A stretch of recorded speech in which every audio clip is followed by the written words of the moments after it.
स्वागत है। सबसे पहले आप तमाम लोगों की मैं शुक्रगुजार हूँ जो हमें लाइव सेशन में देखते हैं, जो हमें लगातार लाइक करते हैं, लाइव सेशंस को शेयर करते हैं और साथ ही साथ अपनी प्रतिक्रियाएं भी कमेंट बॉक्स में डालते हैं। आपके इस तरीके के सहयोग के लिए आपका बहुत बहुत धन्यवाद। जैसा कि आपको हमने बताया कि हम लगातार बने हुए हैं बिहार सत्याग्रह आश्रम में। बिहार में एक राजनीतिक लहर हम कहें तो बदल रही है। 2025 को देखते हुए एक नई पहल की गई है व्यवस्था परिवर्तन की, जिसके जो वाहक हैं वो प्रशांत किशोर हैं।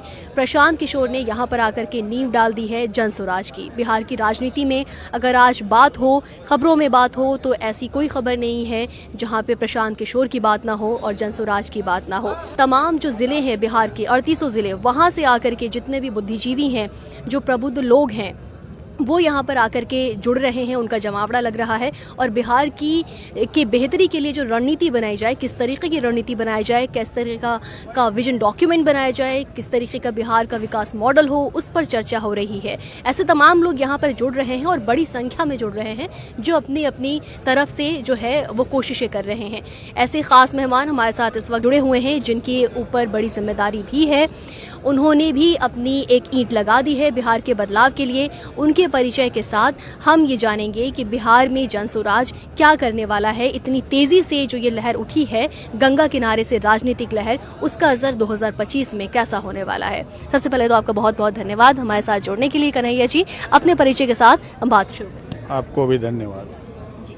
मेरा नाम हुआ कन्हैया सिंह, हम छपरा से रहने वाले हैं। हम जन स्वराज से पहले सामाजिक जीवन से आए हैं।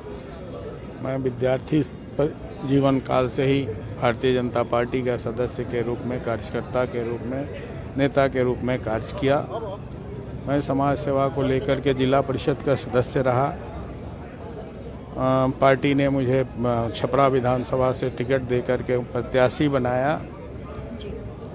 लगातार मैंने पार्टी की सेवा की, लेकिन जन स्वराज जब से आया, इसके नीति और सिद्धांत सभी पार्टियां अपने पार्टी की बड़ाई करती हैं, अपने विषय में बतलाती हैं, लेकिन जन स्वराज ये कह रहा है कि हम व्यवस्था परिवर्तन करेंगे।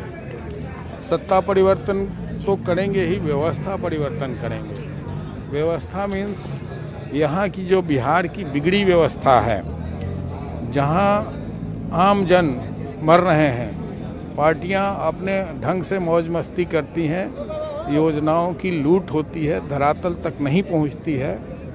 इसको हकीकत को जानने के लिए प्रशांत जी ने 5000 किलोमीटर पैदल यात्रा करके जनता के हकीकत को, जनता के दर्द को, जनता की दिक्कत को नज़दीक से देखा है और प्रण किया है कि हम जनता के लिए, बिहार की जनता के लिए व्यवस्था परिवर्तन करेंगे कि यहाँ के लोग में बदलाव आवे, यहाँ के लोगों की पढ़ाई अच्छी हो, रोजगार मिले, कृषि व्यवस्था सुधरे और यहाँ के लॉ एंड ऑर्डर ठीक हो।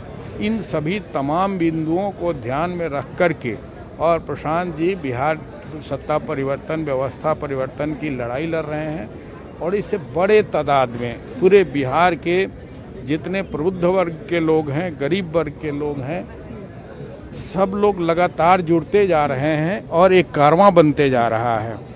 तो ये जो लड़ाई लड़ रहे हैं, ये व्यवस्था की लड़ाई है, जिसमें जनता पसंद कर रही है कि हमारा बच्चा पढ़ा लिखा हो, हमें हर हाथ को रोजी रोटी मिले, रोजगार मिले। किसान ये चाहते हैं कि व्यवस्था परिवर्तन होगी तो जो किसान की व्यवस्था है, इसके तहत हमारा नगदी इनकम होगा और किसान उससे खुशहाल होंगे। इसी तरह से लॉ एंड ऑर्डर, विधि व्यवस्था को भी दुरुस्त करने के लिए प्रशांत जी ने वीरा उठाया है और सरकार की दिक्कतों को देखते हुए, क्योंकि गांधी के मूर्ति के नीचे सत्याग्रह करना यदि इस बिहार में गुनाह है, तो उसके खिलाफ इन्होंने एक सत्याग्रह आश्रम बना दिया और आश्रम में रह करके व्यवस्था परिवर्तन की लड़ाई लड़ रहे हैं। जो लगता है कि 2025 में सार्थक होगा, जिस तरह कार्यकर्ताओं में, जनता में, नौजवानों में, वृद्ध में, प्रबुद्ध वर्ग के लोगों में जिस तरह जन स्वराज के प्रति जागरूकता दिख रही है, जिस तरह की चर्चाएं हो रही हैं, सभी लोग उम्मीद लगा कर बैठे हैं कि जन स्वराज के माध्यम से व्यवस्था परिवर्तन होगा, सत्ता का परिवर्तन भी होगा और बिहार की जनता में बदलाव आएगा। इसके 5 सूत्री मंत्र भी उन्होंने दिया है जिससे बिहार बदल सकता है। उनका एक सूत्री मांग में रखे हैं कि हम व्यवस्था परिवर्तन तभी हो सकता है जब हमारे बच्चे शिक्षित हों, हमारी शिक्षा व्यवस्था दुरुस्त हो, युवाओं का पलायन बंद हो, युवाओं को यहाँ हम रोजगार दे सकें ताकि नौजवान यहाँ रह कर के बिहार में अपना रोजी रोटी चला सकें, अपने 2 जून की रोटी अपने बाल बच्चों के साथ, माँ बाप, बूढ़े माँ बाप के साथ सेवा सत्कार के साथ व्यतीत कर सकें। इसलिए जन स्वराज का साथ दे रहे हैं। दूसरी बात प्रशांत जी ने कही है बुजुर्गों के यहाँ बहुत सारे माँ बाप हैं जो वृद्धावस्था में गांव में पड़े हुए हैं। ये वर्तमान सरकार जो पेंशन के रूप में देती है वो भी एक साल का, 9 महीने का, 10 महीने का, 6 महीने का, और वो भी नियत समय से नहीं, उसमें कटौती करके जो दे रही है, उसके खिलाफ इन्होंने कहा है कि हर वृद्ध माँ बाप को हम 2000 रुपया महीने का पेंशन देंगे कि यदि महिला वृद्ध है और पुरुष वृद्ध है तो दोनों को मिलाकर के 4000 की राशि होगी। इससे हम समझते हैं दवा दारू और दूध की व्यवस्था हो सकती है और वह वृद्ध भी अपनी दवा दारू और दूध के माध्यम से अच्छी ज़िंदगी जी सकते हैं बुढ़ापे का। इन्होंने दूसरा मंत्र ये दिया है जो हर 60 वर्ष का महिला और पुरुष को मिलेगा। तीसरा इन्होंने कहा है कि व्यवस्था तभी परिवर्तित हो सकती है जब हमारे हर हाथ को रोजी रोटी हो। आप चलिए अन्य राज्यों में, वहाँ गृह उद्योग चलता है। बगल का पड़ोसी राज्य है बंगाल, वहाँ तमाम महिलाएं अपना गृह उद्योग चलाती हैं। यूपी में, उत्तराखंड में, गुजरात में हर महिलाओं के हाथ में रोजी रोटी है जो अपने से करती हैं। कहीं चूड़ी बनाती हैं, कोई लहठी बनाती हैं, कहीं पापड़ बनाती हैं, कभी कपड़ा बनती हैं, कहीं नमक बनाती हैं। इस तरह से हर परिवार के महिलाओं को रोजी रोटी मिला है और हर महिला हाथ को हम रोजगार देंगे, रोजी रोटी देंगे। उसके लिए कैसे हो सकता है? हम बैंकों से उनके लिए ऋण उपलब्ध कराएंगे जिसकी ब्याज की राशि सिर्फ 4% होगी। 4% मामूली राशि है। हम समझते हैं कि इसमें बैंकों का सहयोग यदि प्रशांत जी के माध्यम से, जन स्वराज के माध्यम से मिलने लगेगा तो निश्चित रूप से हर घर की महिलाएं गृह उद्योग चला करके अपना रोजी रोटी पालन कर सकती हैं और परिवार चला सकती हैं। इसलिए ये भी बहुत आवश्यक है कि हर घर के गृहिणी को हम स्वरोजगार दें और स्वरोजगार के लिए उनको पूंजी उपलब्ध कराएं और उन्हें पूंजी उपलब्ध कराने का वादा भी कर रहे हैं। चौथा इनका मंत्र है, जन स्वराज का मंत्र है कि हम बच्चों को विश्व स्तरीय शिक्षा देंगे। कह रहे हैं कि हमारा स्कूल ठीक होगा कि वाकई में जब हमारे स्कूल की व्यवस्था ठीक होगी, अच्छे टीचर आएंगे और पढ़ाई दुरुस्त करेंगे। तो अन्य राज्यों में जैसे दिल्ली में सरकार बनी है आम आदमी पार्टी की, वहाँ स्कूलों की दशा बदली है। वहाँ के आम बच्चे वहाँ पर अच्छी शिक्षा प्राप्त कर रहे हैं, विद्यालय बदले हैं, वहाँ इंफ्रास्ट्रक्चर बदला है, वहाँ बिजली पानी की व्यवस्था हुई है, दवा दारू की भी व्यवस्था विद्यालयों में है, वहाँ अच्छी पढ़ाई हो रही है जिससे लोग वहाँ बच्चों की पढ़ाई सरकारी स्कूल में करवा रहे हैं। लेकिन हमारे नेता प्रशांत जी का कहना है कि कोई बच्चा 15 साल से अधिक उम्र में सरकारी स्कूल से पढ़ता है और उसको अच्छे विद्यालय की शिक्षा अच्छा करता है तो अच्छे विद्यालय में दाखिला करा करके हम सरकारी रकम से उसको पढ़ाएंगे और उसमें चाहे विदेशों तक पढ़ाई के लिए भेजना पड़े। वो जन स्वराज की सरकार आई, व्यवस्था परिवर्तन हुआ तो हम विदेश तक भेज कर भी उसको शिक्षा देंगे। इसको भी जनता पसंद कर रही है और व्यवस्था तभी बदलेगा जब हमारे बच्चे शिक्षित होंगे।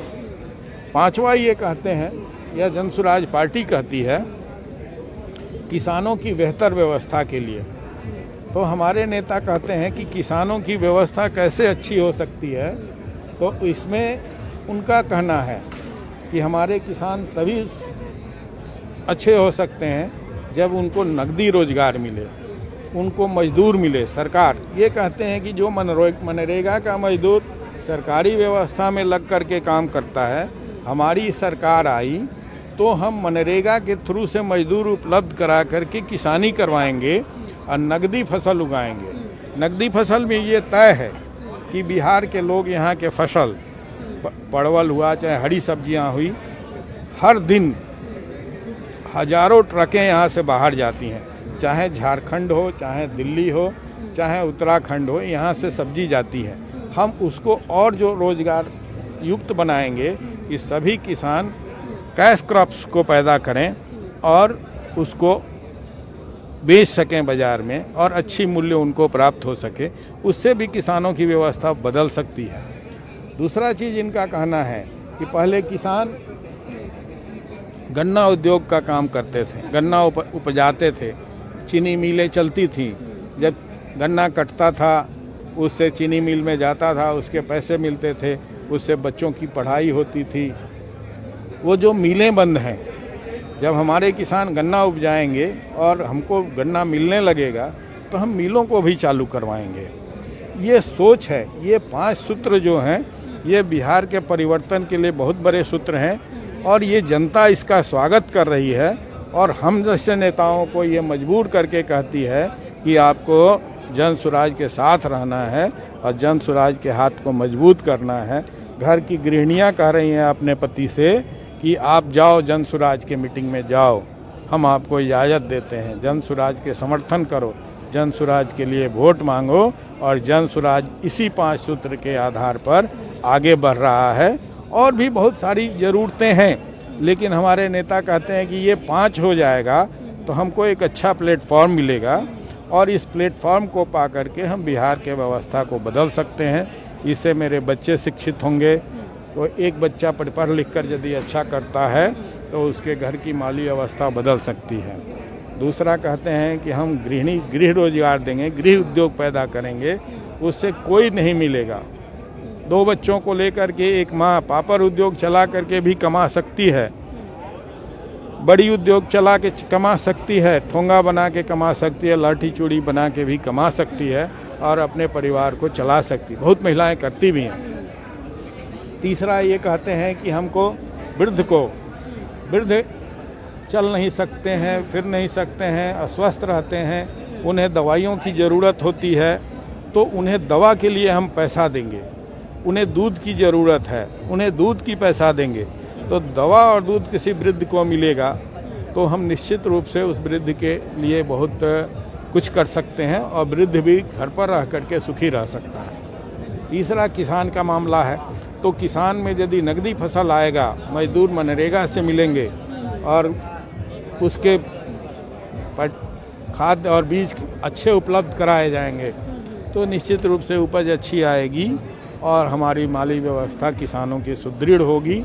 इसी के चलते हम लोग चाहते हैं कि व्यवस्था परिवर्तन हो और जनता भी चाहती है, टकटकी लगाए बैठी है, एक आदमी पर उम्मीद करती है, वो है प्रशांत किशोर और उनके सेना जो जनसुराजी लोग हैं, महिलाएं हैं, बच्चे हैं, नौजवान हैं, बुजुर्ग हैं, सब इसके साथ खड़े हैं और आने वाले समय में व्यवस्था परिवर्तन की लड़ाई में जनसुराज की जीत होगी और प्रशांत जी इस बिहार का भविष्य बदल सकते हैं।